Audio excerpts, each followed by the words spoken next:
সেই জায়গাতে আমার হয়তো কোনো জায়গায় অর্থনৈতিক সাপোর্ট লাগবে, কোনো জায়গায় কারিগরি সাপোর্ট লাগবে, কোনো জায়গায় দক্ষতার সার্টিফিকেট আমার সাপোর্ট লাগবে।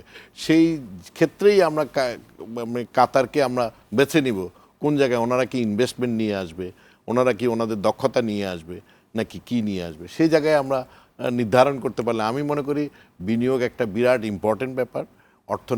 অর্থনৈতিক সচ্ছলতা কাতারের যেটা আছে, কাতার যদি সেই জায়গায় আমরা ইতিমধ্যে ব্যবসায়ীরা কিন্তু বড় ইনভেস্টমেন্টের স্বপ্ন দেখছে, করার মতো চেষ্টাও করছে, কিন্তু আমাদের এখন বিনিয়োগ পরিস্থিতির দরকার।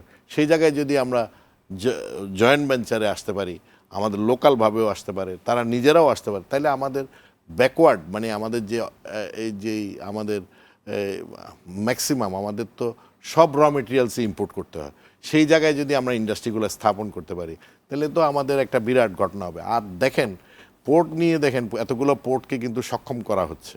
আমাদের ডিপসি পোর্ট হয়েছে, মাতারবাড়ি পোর্ট হয়েছে, আমরা কি বলে মংলা পোর্টকে স্ট্রেনদেন করা হয়েছে, চট্টগ্রাম পোর্টকে স্ট্রেনদেন করা হচ্ছে, সম্প্রসারণ করা হয়েছে।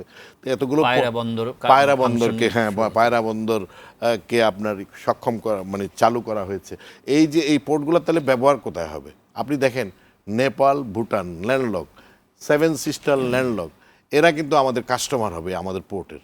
তার মানে কি এই পোর্টকেও মাথায় যে মাননীয় প্রধানমন্ত্রী মাথায় রেখে ইনফ্রাস্ট্রাকচার ডেভেলপ করেছেন, এমনি এমনি করেন নাই। তার মানে সেখানে ব্যবসা আছে, পোর্টের ব্যবহারের মাধ্যমেও আমাদের ব্যবসা হবে।